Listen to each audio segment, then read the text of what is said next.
नाज़रीन अस्सलाम वालेकुम। आप देख रहे हैं सियासत टीवी। कौमी खुनामे में आप सबका इस्तकबाल है। मैं मोहम्मद सिद्दीक। सबसे पहले सुर्खियों पर एक नज़र डालते हैं। मुंबई के मारूफ आज़ाद मैदान में तकरीब हल्फ बर्दारी। देवेंद्र फडणवीस बने महाराष्ट्र के वज़ीर आला। बीजेपी की आला क़यादत बनी तकरीब की गवाह। हुकूमत हिंद इसराइल फ़लस्तीन तनाज़े में दो कौमी उसूल के मौक़ूफ़ पर कायम है। मरकज़ी वज़ीर ख़ारजा जयशंकर ने राज्यसभा में अपोजिशन को दिया जवाब।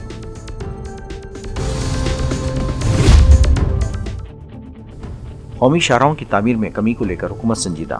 वज़ीर ट्रांसपोर्ट नितिन गडकरी का बयान, कहा मिलावटी ठेकेदारों के खिलाफ सख्त कार्रवाई की जाएगी।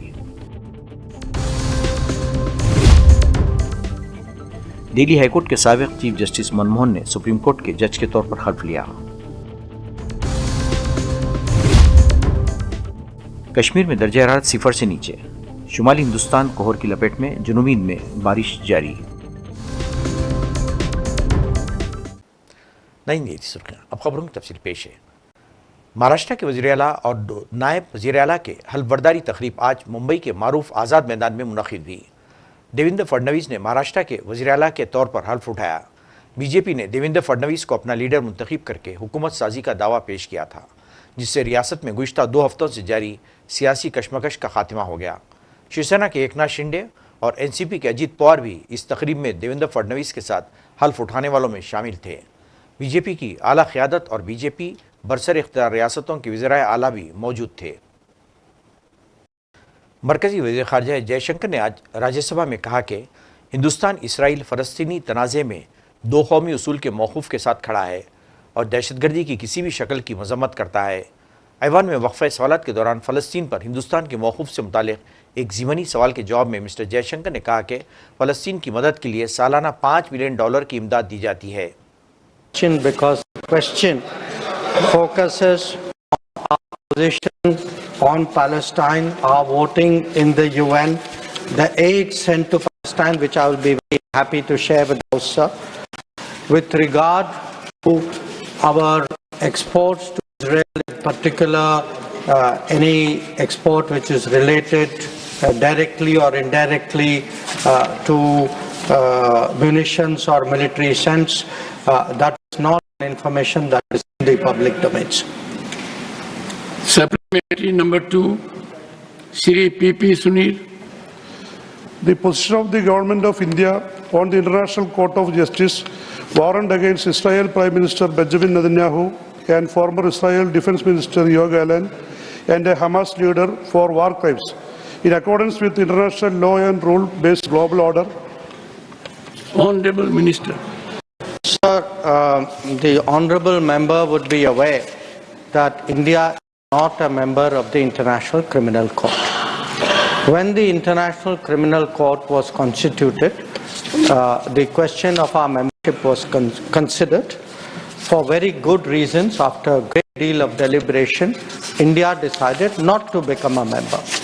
So, with regard to any decision passed by the ICC, it is not binding on us, so it is not a matter on which we have taken a formal position.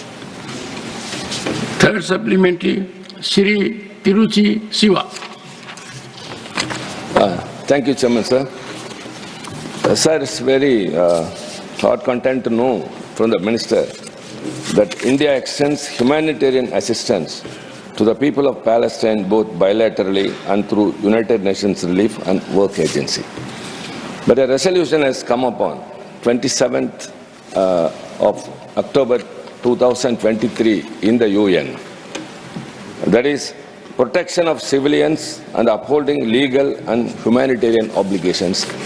Which resolution India has abstained, sir? Sir, both are contradictory. Why India should abstain such a genuine resolution? Honorable Minister. Sir, India has given assistance to the people of Palestine at this particular time. I would like, sir, through you to bring to the notice of the House that we make an annual contribution of $5 million to the UNRWA, which is the main assistance providing agency. This amount traditionally used to be $1 million. So during the time of under the decision taken by this government, it was raised from $1 million to $5 million. In recent times, in terms of the conflict, sir, we have provided 70 metric tons of aid, of which 16.5 was of medicines in 2023. We have given 65 metric tons of medicines to Palestinian Authority and to UNRWA in 2024. We have provided 33 metric tons of medicines to Lebanon.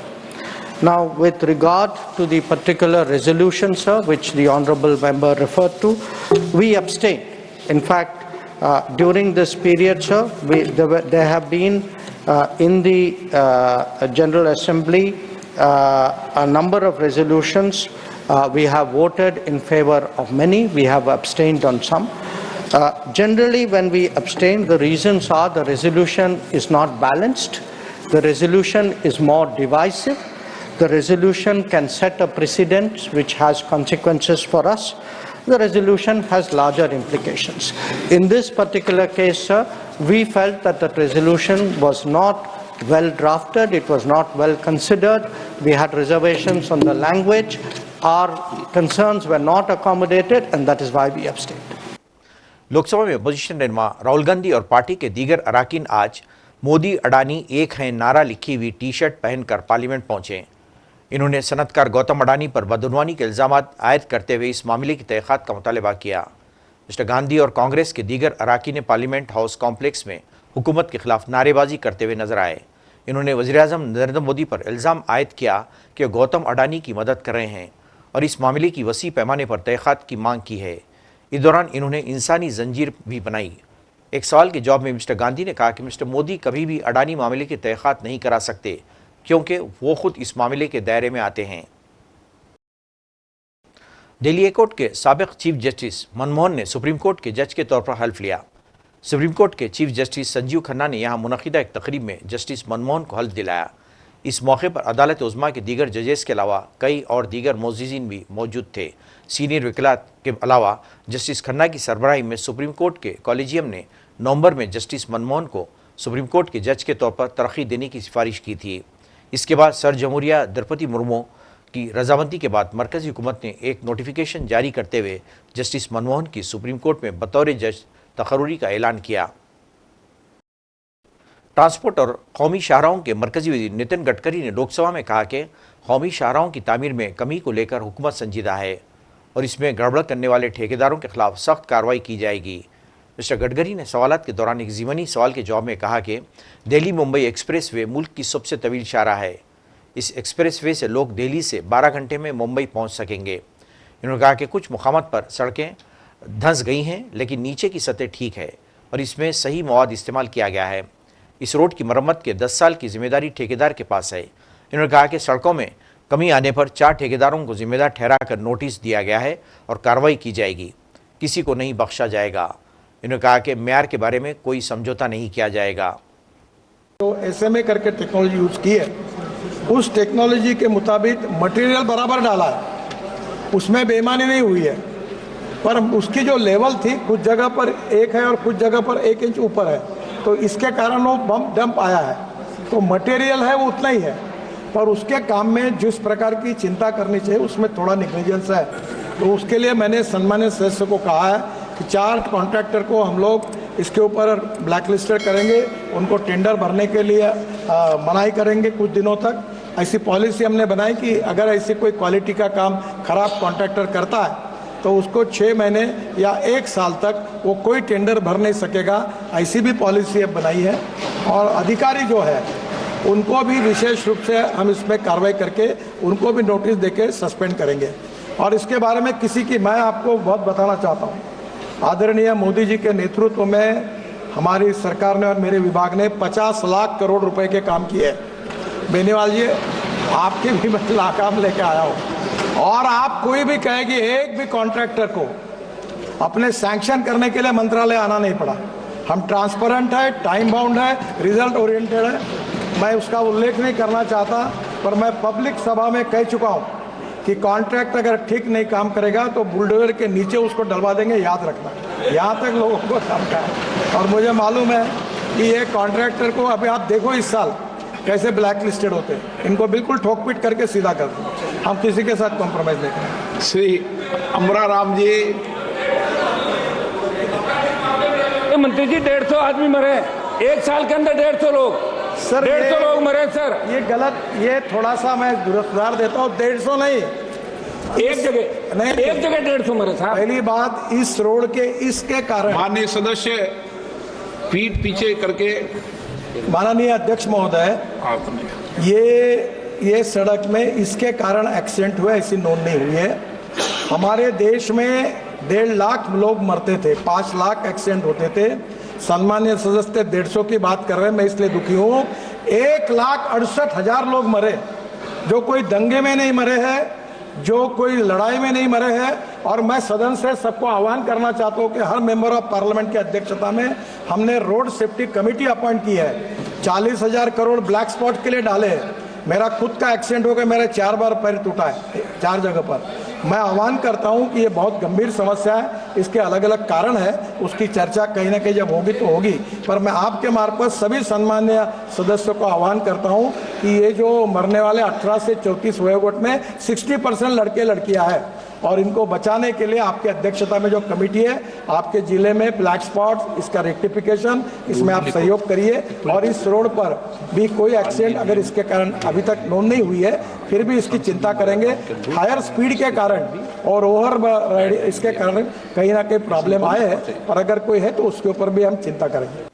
Bangladesh में उबरी हुकूमत के सरबराह मोहम्मद यूनुस ने मुल्क भर के सियासतदानों पर जोर दिया कि वो इख्तिलाफात को दूर रखें और हिंदुस्तानी जारहियत का मुकाबला करने के लिए एक मुत्तहिदा महाज तश्कील दें। मोहम्मद यूनुस ने बांग्लादेशी सियासी जमातों के एक इज्तिमा से खिताब करते हुए भारत का नाम लिए बगैर कहा कि वो नए बांग्लादेश की तामीर की हमारी कोशिशों को कमज़ोर कर रहे हैं और फ़र्ज़ी कहानियाँ फैला रहे हैं।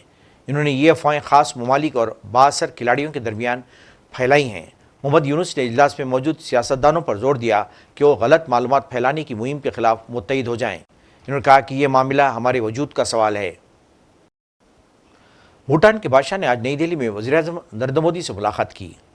भूटान के बादशाह और मलका आज हिंदुस्तान के 2 रोज़ा सरकारी दौरे पर नई दिल्ली पहुँचे। वज़ीर ख़ारजा जयशंकर ने नई दिल्ली में उनका इस्तकबाल किया। वज़ीर-ए-आज़म मोदी से भी बादशाह ने मुलाकात की। बैरून मुल्क मौजूद बदनाम ज़माना गैंगस्टर हैप्पी पसानेली ने अमृतसर में चारशंबे की देर शब हुए धमाके की जिम्मेदारी कबूल की है। मुलजिम ने खालिस्तान तंजीम बबर खालसा की पोस्ट वायरल की है। साथ ही उसने अपने पोस्ट में लिखा है कि वो इससे भी बड़ी वारदातों को अंजाम देने की तैयारी में है। काबिल ज़िक्र है कि मजेठा थाना में धमाका चारशंबे की शब तकरीबन 11 बजे हुआ था। इस धमाके के बाद इलाके में अफरा तफरी का माहौल पैदा हो गया। जाए हादसे पर थाना इंचार्ज के कमरे में शीशे टूट पड़े हुए थे और धमाके की वजह से सामान सभी बिखरा गया था। दिल्ली एनसीआर समेत पूरे शुमाली हिंद में ठंड का हल्का सा एहसास तो हो रहा है, लेकिन फिलहाल कड़ाके की सर्दी पड़ती हुई दिखाई नहीं दे रही है। जहाँ एक तरफ दिल्ली एनसीआर में शदीद ठंड के आने में कुछ वक्त लग सकता है, वहीं कश्मीर लद्दाख के ऊंचे इलाकों में बर्फबारी के साथ सर्द लहर तेज़ हो गई है। वादी कश्मीर के एक से ज़्यादातर हिस्सों में रात का दर्जा हरारत 0 से नीचे बना हुआ है। श्रीनगर में दर्जा हरारत 0 से 2 डिग्री नीचे दर्ज किया गया, जबकि पहलगाम में सबसे ठंड मौसम रहा। मौसमी साइंसदानों ने पहले ही लाइना के असर की वार्निंग दी है। नाज़रीन, आखिर में सुर्खियों पे एक और नज़र। मुंबई के मारूफ आज़ाद मैदान में तकरीब हल्फ बर्दारी। देवेंद्र फडणवीस बने महाराष्ट्र के वज़ीर आला। बीजेपी की आला क़यादत बनी तकरीब की गवाह। हुकूमत हिंद इसराइल फ़लस्तीन तनाज़े में 2 कौमी उसूल के मौक़ूफ़ पर कायम है। मरकज़ी वज़ीर ख़ारजा जयशंकर ने राज्यसभा में अपोजिशन को दिया जवाब।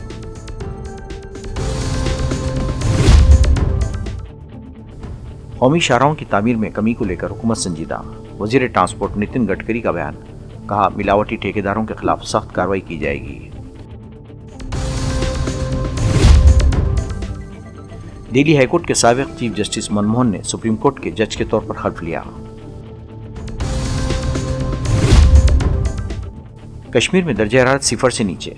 शुमाली हिंदुस्तान कोहर की लपेट में, जनूबी हिंद में बारिश जारी। नाज़रीन, इसके साथ ही कौमी खबरनामा ख़त्म होता है। मुझे और सारी सियासी टीम को इजाज़त दें। अल्लाह हाफिज़।